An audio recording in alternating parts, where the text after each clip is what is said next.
Howdy everyone, my name is Moonman, and today we're going to be talking about the most recent update to Ashes of Creation, the Midnight Magic update. They covered a lot of interesting things, but for this video I'm going to be focusing on the nighttime lighting and VFX lighting specifically.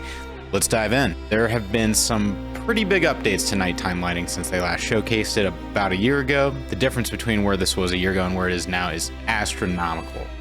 A year ago, nighttime didn't really feel like night other than the sky being darker.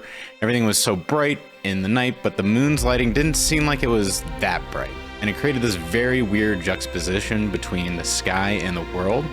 Just when looking at the before and after of where nighttime lighting was and where it is now shows how much work they've put into this system. Now, the night sky and nighttime lighting feels significantly more in line with each other. Rather than feeling like two separate entities, they feel a lot more like one. The moon's lighting feels like it's actually the thing providing light within the world at night. When looking at the erupting moon comparison, it's crazy how different the two are. Before it felt bland, but now the erupting moon feels like it's part of the sky, and you can see how the lighting from the eruption affects the rest of the sky's lighting. Before, they were kind of trying to force the illusion of movement in the sky with some elements, this pseudo aurora borealis for instance, but it felt very static. Unfortunately, this is still how it feels right now in their most recent update. There are certain assets that have motion and are moving, for instance the erupting moon and the clouds, but the rest of the sky is still static.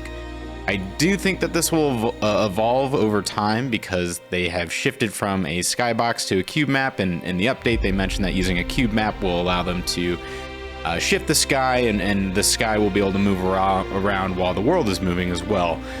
So for those of you that don't know the difference, a simple way to put it is that both a cube map and a skybox give the illusion of a sphere.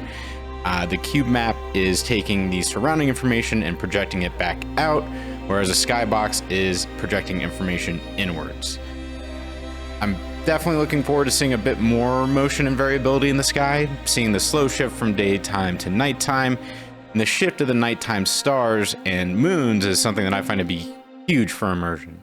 While they're not quite there yet, they're definitely heading the right direction. I mean, look at this nighttime lighting. I'm absolutely loving how great everything looks. There's this very eerie feel to the nighttime, and that's exactly how it should be.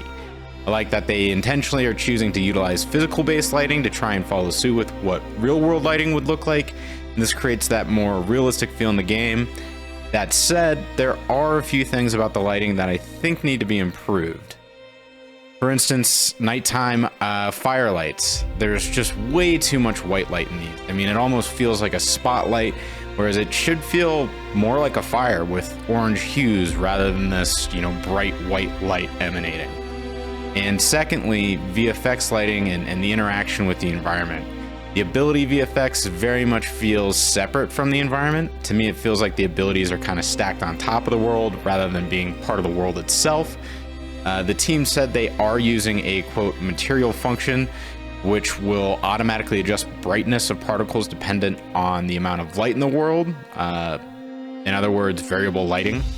And this will stop the VFX from overlighting or blinding players and underlighting in brighter environments. I was glad to hear them say that this will likely need tweaks because I fully agree.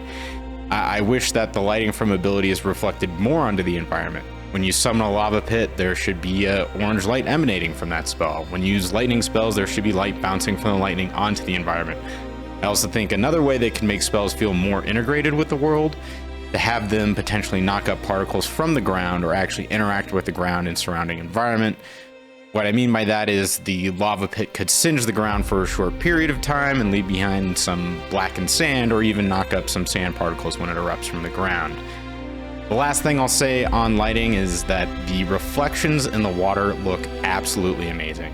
I love when games get this right because it adds so much to immersion and does so in such a subtle way.